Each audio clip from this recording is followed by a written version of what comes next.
अस्सलाम वालेकुम, welcome to my channel. उम्मीद है कि आप सब ठीक होंगे। आज मैं बहुत ही ज़बरदस्त सी 5 ऐसी टिप्स आपके साथ शेयर करने वाली हूँ कि जो सिलाई करते हुए हमेशा आपके काम आएंगी। तो आज की वीडियो को आपने बिल्कुल भी स्किप नहीं करना। सबसे पहले नंबर पर कि जब आप अपने स्लीव्स के फ्रंट साइड पर पलटा लगाते हैं, इस तरह से जब आपने पलटा लगाया है तो आप इस सिलाई को लगाने के बाद बैक साइड पर इसको सुई से कवर करते हैं। ठीक है, इसको सुई से हम कवर करने के बाद जब हम इसकी किनारे पर सिलाई लगाते हैं तो आप किस तरह से इसकी सिलाई लगाते हैं। इस तरह से हमने बैक साइड से इसको सुई से कवर किया यहाँ से, और फिर इसके बाद इसको इस तरह से फोल्ड करने के बाद आपने यहाँ पर सिलाई लगाई। ठीक है, ये जो तरीका है ये बिल्कुल गलत है सिलाई लगाने का। इस तरह से आपने सिलाई नहीं लगानी, बल्कि आपने इसको इस तरह से सेट करके रखना है। ये देखें, दोनों किनारे अच्छी तरह से सेट करने के बाद एक तरफ का पलटा आपने दूसरी तरफ को पलट कर फिर इसके किनारे पर सिलाई लगानी है।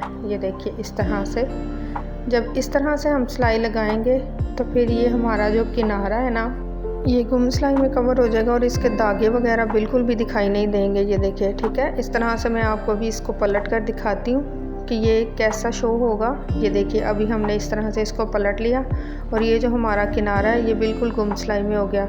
आप स्लीव की भी सिलाई इसी तरह से लगाएं और आप ट्राउज़र की भी सिलाई इसी तरह से लगाएं। ये जो किनारा है सिलाई का ये बिल्कुल फ्रंट साइड से दिखाई नहीं देना चाहिए।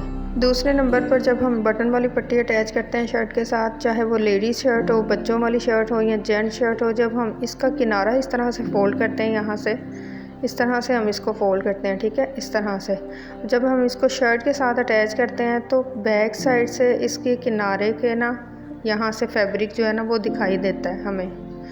जब हम इसको सिलाई में कवर करते हैं तो ये ज़रूर कहीं ना कहीं से इसका किनारा निकला हुआ होता है, जो बहुत ही बुरा लगता है। अभी हमने इसको फ़ोल्ड कैसे करना है, आपने बिल्कुल इसको स्ट्रेट फ़ोल्ड नहीं करना। ठीक है, ये ग्लो स्टिक है, इसको आप यूज़ करें जब भी आप सिलाई करें, ये बहुत काम की चीज़ है। इस तरह से आपने पहले इसके किनारे पर ग्लू लगानी है और इसके फैब्रिक को कोने से थोड़ा सा अंदर की तरफ फोल्ड करना है आपने। ठीक है, बिल्कुल स्ट्रेट आपने रख के इसको फोल्ड नहीं करना, थोड़ा सा अंदर की तरफ फैब्रिक को दबा के फिर आपने इसको फोल्ड करना है इस तरह से। ये देखिए, इस तरह से फोल्ड करने के बाद फिर आपने एक दफ़ा इसको ग्लू लगानी है और इसको ये इसके जो कॉर्नर है, अब दोनों तरफ के कॉर्नर से कोई भी कोने से फैब्रिक नहीं निकल रहा है। ये देखिए, जैसे मर्ज़ी अब आप इसको सिलाई लगाएंगे ये बिल्कुल फ़िक्स रहेगा। एक दफ़ा आप इसको आयरन कर लेंगे तो ये अपनी जगह पर बिल्कुल फ़िक्स रहेगा। इस तरह से फिर आप इसको लगाएं। अभी मैं इसकी सिलाई लगाकर आपको दिखाऊंगी कि इसकी सिलाई कितनी नीट तरीके से लगेगी। अगर आप ग्लू लगा के कॉर्नर से फ़िक्स कर लेते हैं तो आप जैसे मर्ज़ी इसको टर्न करेंगे, जिस तरह से मर्ज़ी ईजी हो के आप सिलाई लगाएंगे, ये कोने से बिल्कुल भी ख़राब नहीं होगा। ठीक है, ये सिलाई लगाने के बाद अभी ये देखिए, मैं आपको करीब से दिखाती हूँ कि इसके कॉर्नर से कोई भी कोना जो है ना नीचे वाले फैब्रिक का दिखाई नहीं दे रहा। बड़ी सफाई के साथ और बड़ी खूबसूरती के साथ हमने इसको लगा लिया है। अभी तीसरे नंबर की टिप पर हम सीखेंगे कि किस तरह से लास्टिक को हम ऐसे अटैच करेंगे कि चारों साइडों पर बिल्कुल एक जैसा लास्टिक आए। नॉर्मली आपने देखा होगा कि जब हम लास्टिक ट्राउज़र पर अटैच करते हैं तो एक साइड की चुनट ज़्यादा हो जाती हैं और एक साइड की चुनट कम हो जाती हैं। वो ऐसा कौन सा तरीका हम अपनाएंगे कि चारों साइडों पर बिल्कुल एक जैसी चुनट आए। सबसे पहले आपने अपने साइज़ का लास्टिक कटिंग करके सेंटर से उसको सिलाई लगा लेनी है और फिर इसको एक जैसा रखने के बाद दूसरी तरफ भी सेम मार्किंग कर लेनी है। ठीक है, यानी कि एक तरफ से आपने सिलाई लगाई है और दूसरी तरफ आपने मार्किंग कर रही है, दोनों साइडों पर एक जैसा लास्टिक आएगा। ठीक है, अभी जो मार्किंग हमने की है इसको आसन वाली सिलाई के साथ इस तरह से रखने के बाद हम यहाँ पर स्ट्रेट सिलाई लगाएंगे। अभी हम इसको सिलाई में कवर नहीं कर रहे, अभी जस्ट हम इसको यहाँ से सिलाई लगाकर छोड़ देंगे। ठीक है, ये सिलाई लगाकर छोड़ेंगे और फिर दूसरी तरफ की जो सिलाई है वो भी इसी तरह से लगाएंगे जो इलास्टिक के सेंटर में और आसन वाली सिलाई के साथ आएगी। ये देखिए, इस तरह से ये इलास्टिक का सेंटर है और ये हमारी जो शलवार है, जो हमारा ट्राउज़र है, उसकी आसन वाली सिलाई है, इसके साथ हम इसको अटैच करेंगे इस तरह से।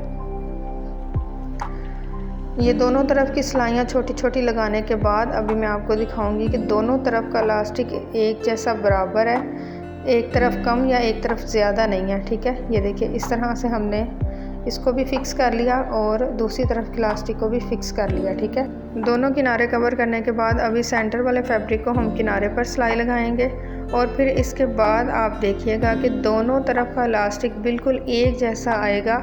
इसमें कोई भी फ़र्क नहीं होगा, ना एक तरफ की चुनट कम होंगी ना एक तरफ की ज़्यादा होंगी, बल्कि इलास्टिक को हमने सेंटर, दोनों का सेंटर बनाकर फिक्स इसलिए किया था कि ये देखिए दोनों तरफ से हमारी चुनट बिल्कुल सेम रहेंगी, एक तरफ की कम और एक तरफ की ज़्यादा नहीं रहेंगी। इस तरह से इलास्टिक अगर आप अटैच करते हैं तो आपको सेंटर में सिलाई लगाने की भी ज़रूरत नहीं है, आपका इलास्टिक बिल्कुल फिक्स रहेगा। ठीक है, चौथे नंबर की जो टिप है, इसमें हमने मगज़ी लगानी सीखनी है।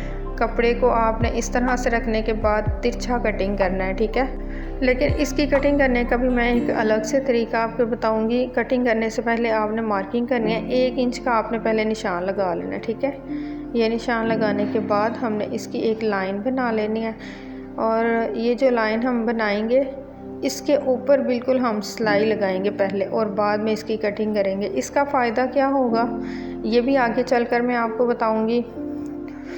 पहले आप इसकी मार्किंग अच्छी तरह से कर रहे हैं। इसकी मार्किंग करने के बाद बिल्कुल जो मार्किंग हमने की है इसके ऊपर हमने पहले सिलाई लगानी है। इस सिलाई को लगाने का फ़ायदा ये होगा कि जब हम राउंड शेप में इस मगज़ी को लगाएंगे तो जिस किनारे की तरफ हमने सिलाई लगाई होगी ना, वो किनारा हमने राउंड शेप के साथ फिक्स करना है ताकि दोनों साइडों से ये लचक ना दे हमारी मगज़ी।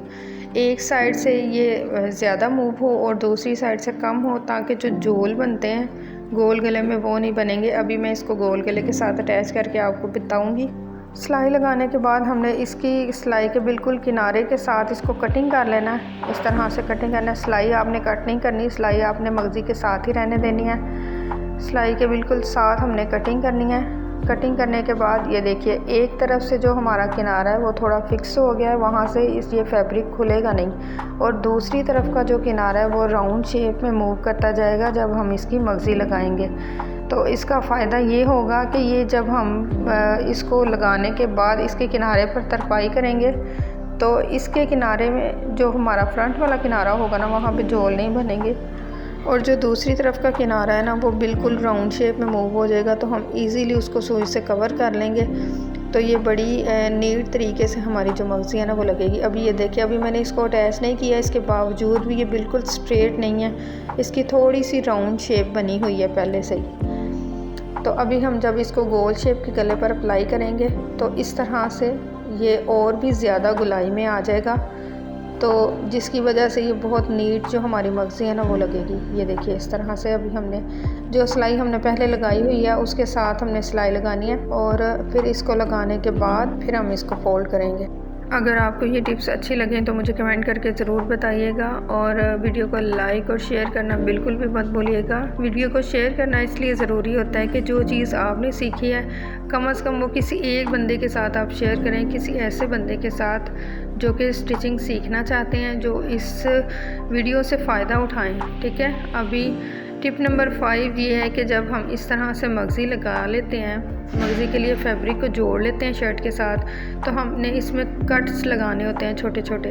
बाज़ लोग इस तरह से स्ट्रेट कट्स लगाते हैं, ठीक है, लेकिन आपने इस तरह से कट बिल्कुल नहीं लगाने। जब भी आपने राउंड शेप वाली मगज़ी में कट्स लगाने हैं तो आपने इस तरह के कट लगाने हैं। ये देखिए के बीच में से थोड़ा सा फैब्रिक जो है ना वो आपने निकालना है। इस तरह से कट्स लगाने का फ़ायदा ये होगा कि जब आप इसको पलट लेंगे तो इसके अंदर ज़्यादा मोटा फैब्रिक जमा नहीं हुआ होगा और इसकी राउंड शेप बड़ी खूबसूरत आएगी।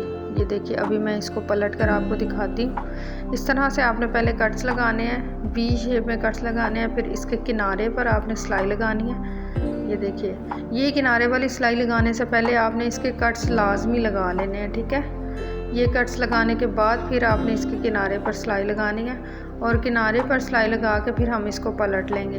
ये देखिए अब इस तरह से हम इसको पलट लेंगे और ये सुई से कवर कर लेंगे। तो ये देखिए ये खुद ब खुद ही राउंड शेप में मूव हो रहा है हमारा गला। इसका किनारा भी दरमियान से उठा हुआ नहीं है, बिल्कुल बैठा हुआ है। अगर ये टिप्स आपको अच्छी लगें तो मुझे कमेंट करके ज़रूर बताइएगा। आज की वीडियो में इतना ही, मिलते हैं नेक्स्ट वीडियो में, तब तक के लिए अल्लाह हाफिज़।